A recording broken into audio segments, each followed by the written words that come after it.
I want to go back to you with regards to what we saw within the NPRA and the effort to align the mitigation interests between BLM and the Army Corps of Engineers within NPRA.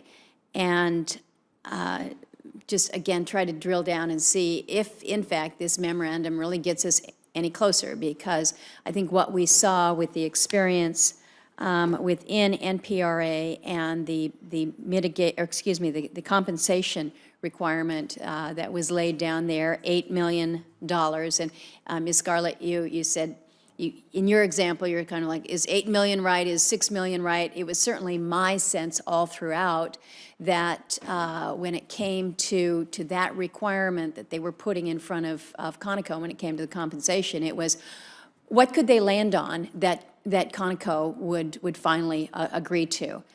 And one of the questions that I'm asking both, actually, Mr. Bean for on the record, was exactly how was that $8 million payment developed? What were the metrics that were used in determining exactly what that compensation would be? Because as of this point in time, I have yet to be shown anything that would give clarity to anybody who's looking to do a project up there in terms of what metrics we are using. Do you have any clear sense as to how that $8 million in compensation was calculated or determined, or again, the metrics that were in place then? No, it's not clear to the state, and we actually worked to serve BLM as a cooperating agency during the NEPA review for GMT1. We do not know which metrics or parameters were used for BLM to derive the $8 million mitigation cost. I want to take a moment to just recognize BLM Alaska's attempts to increase in transparency since they issued the decision for GMT1. They recognize that perhaps they could have done a better job. BLM is holding workshops throughout the state, seeking input from the communities and from the public to help BLM determine how best to now use those $8 million to effectively mitigate impacts. It's important to realize that BLM cannot consistently follow metrics or parameters to estimate mitigation costs because those metrics are not in place in any regulation or well-established policy. So it is unlikely, if not improbable, that BLM can be consistent in applying any metric that does not exist. So it's throwing the dart at the board and seeing where it lands at this point in time? I mean, is it that random? Our sense was that, yes, it was that random. And there was a bit of a push and a rush to determine these mitigation costs again, because I'm hearing about mitigation in advance. Well, in advance is a relative term. Anecdotally and in my observation, the mitigation is always typically in advance and needs to be established, if not occurring before a permit is issued. So in the case of GMT1, BLM was under pressure, as was the applicant, to make decisions and issue the permits and authorizations under BLM authority. And mitigation certainly was sort of a last-minute decision yet to be made. Sounds like it fits into what was said earlier, permit through coercion. And then the fact that BLM is now using some of that $8 million to develop its landscape level regional mitigation strategy. So in effect, what you have is the private party, Conoco, bearing the burden of paying for BLM to develop its regional mitigation strategy, which I don't know if that's unprecedented, but it certainly is unusual. I asked the question of Mr. Bean earlier, where he was saying that the whole purpose of this memorandum is to get to that point where it's expedited, it helps to reduce overall costs, it provides greater certainty. And I suggested to him that I was searching my head to try to think of an example, at least in our state, where we have seen the process made better because of this coordination, collaboration. I couldn't come up with anything. Can you share anything with the committee here? Sure, I will try. In terms of coordinating the NEPA review and regulatory outcomes, GMT1 comes close to being a good example. Senator, what was unfortunate in that is, again, there were multiple federal agencies needing to issue permits and authorization. Really at the helm of that was BLM as well as the Corps of Engineers, who has to issue 404 permits, as I stated in my oral testimony. That is a requirement almost all the time because Alaska, as you're very familiar, is so covered in wetlands. So the government agencies back home in Alaska are trying very hard to collaborate and coordinate, and I am seeing impressive areas of improvement there. But herein, we have the problem of unknown, unexpected, and unclear guidelines or not existing guidelines that required Conoco to pay for compensatory mitigation. The mitigation required for GMT1, again, was in addition to what Conoco is very used to paying under the Clean Water Act. So the policies that BLM is still working to develop are very new to us in Alaska, and it's sort of policy on paper, so it's a bit hard for developers or even the state of Alaska to understand the process and to understand exactly what mechanism is used to determine compensatory mitigation costs. Fair enough. Let me ask about the one recommendation in your letter here. That asks that it be made clear how new federal mitigation policies might impact our non-federal lands, specifically state, private, native corporation, or tribal lands. What is your concern there? Thank you for the question. We have a strong concern that the memo does not seem to provide guidance on how non-federal lands might be impacted. We understand that this memo is set forth to establish mitigation goals, which we strongly support. However, we also understand that the decision-making is delegated to the federal agencies. Multiple federal agencies are listed in this memorandum. They are responsible for making those decisions, implementing policy where regulations do not exist, and they are the ones who will then require how or if compensatory mitigation will impact state, native corporation, tribal, or private lands.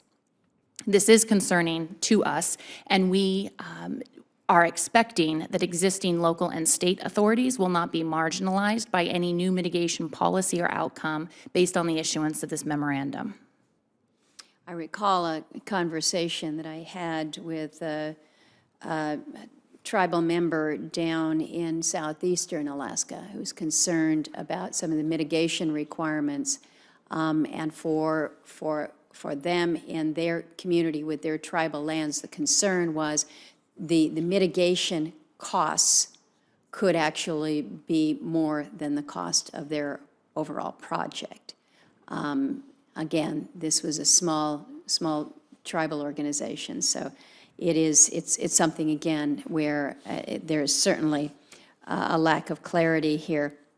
Let me ask Ms. Longan, Mr. Sims, and Ms. Scare, you have suggested that some of the definitions are troubling. And I, in my comments to the agency witness, indicated that there was lack of clarity within agencies, whether it was best available science. Mr. Sims, you have mentioned the same concern shared by Senator Barrasso about how we define irreplaceable natural resources. In terms of those troubling definitions contained within this memorandum, what gives you the most pause or cause for concern? And Ms. Gary, you want to go? The avoid irreplaceable resources or resources of irreplaceable character, mineral deposits, economic mineral deposits are rare and they're hard to find, and they are where God put them. And sometimes God put them where there were some other resources of value. you can't avoid those if you're going to develop the minerals that America needs. So, that seems to be one of those things, like it's in the eye of the beholder. What's irreplaceable to me may not be irreplaceable to you. The other one is the net benefit or net conservation gain. How do we measure that? Is it 2 to 1, 5 to 1, 10 to 1, 100 to 1? What are the parameters for that? There's so many of these definitions they're not tied or tethered to existing statute or regulation, where the agency can look at their regulations and say, okay, we defined mitigation to mean. These are terms that are very subjective. Mr. Sims? I would echo my panelist comments on that. The other thing, the durability. Say you have a project and you've done everything you can think of. You've put in some compensatory mitigation, and your project lasts 30 years or 50 years, and down the road, it becomes aware that maybe what you did was not enough, or but you did it in a full faith effort, and you expended those resources. Mitigation generally, if it's not compensatory, costs money, or it's a change in design, or it's a change in the way you put it on the ground. So there's all sorts of that mitigation. And now, are these agencies going to be able to come back and say, no, you need to change this, or you need to add to this so the durability of your mitigation can continue on for the life of the project? That unknown, that how do you plan for that far ahead in a habitat or for a species conservation is very difficult to do. Ms. Ongen? Thank you. I also echo the comments from my fellow panel members. The term irreplaceable natural resources, or resources that have an irreplaceable character, is certainly most concerning to us. And it's not the simplicity in actually defining these terms. That seems easy enough. The complexity comes with then multiple federal agencies, again, operating under multiple authorities that aren't consistent, actually having to implement their policies in order to achieve that very ambiguous and vague term of not impacting resources with an irreplaceable character. Harmful impacts is extremely subjective and vague to us also. What hasn't been clearly stated is how the goals set forth to minimize harmful impacts may or may not interact or coincide with existing federal laws and definitions, how it may or may not coincide or interact with existing mitigation requirements. For example, the outcomes from the NEPA process that obviously is going to work to avoid, minimize, and mitigate harmful impacts, or a definition close to that term. It is not expressly clear how these new mitigation goals, again, will coincide or interact with multiple federal laws that already require mitigation. Let me ask you, Mr. Lashley, the issue that Mr. Sims has brought up about the durability requirement, what impact might this have on the work that you do? How the banking community might assess the risk and effectively assign a dollar value to a bank's risk of assuming liability for the durability of a project's mitigation efforts in perpetuity, while also at the same time ensuring the mitigation measures are durable in light of unknown, potential future environmental issues. So you've got an uncertainty out there. How do you bank that? Or is that an issue for you yet? Thank you, Madam Chairman, for the opportunity to answer that question. First, I applaud Mr. Sims for the work that he's doing in Wyoming. It's admirable. And I say that because it illustrates the complexity of having uniform standards. What's good for the hydrology, the soils, the habitat, all of the ecosystem values that exist in Wyoming are completely different than in Alaska or Florida or Maine or Nevada. When it comes to durability and banking, it is built into the existing law. So the use of the word durability, it's an adjective. It describes the fact that under almost all banking guidelines that exist today, and some are still evolving, but under all banking guidelines that we work in that affect water quality, so reduction of nutrients, protection of streams, protection and restoration of wetlands, in addition to forestry banking guidelines under most state rules, have a durability component. We have to maintain and monitor the projects in order to secure credits. Our credits are released over a period of from 5 to 10 years. I'm sorry, 2 to 10 years. So our average bank project is a 10-year process. We have financial assurances and bonds to make sure that corrective action is taken. If we don't take that corrective action to solve a climatic issue, a weather-related issue, then our credits are withdrawn from our ledger and they can't be used to offset new impacts. At the end of the regulatory release of our projects, and keep in mind there's a permanent conservation easement on all the acreage that's within the bank domain, the work that we're doing, we have to provide long-term. The word perpetual is used, and not anybody today really can understand what perpetual is, although it means a very long time. We have to provide a fund that is handed over to a long-term steward, usually a nonprofit, a river keeper, a bay keeper, and they have to maintain the site in perpetuity. So durability is not new based on our interpretation of the Presidential Memorandum. It's something that we assume right now and build into our projects. Ms. Scarlett, let me ask, I think this will be my last question here this afternoon. I appreciate the staying power of this panel here, but when we talk about collaboration and coordination, in my mind, the better results come when you truly have all the stakeholders involved and engaged, and a level of coordination with the state and the local entities.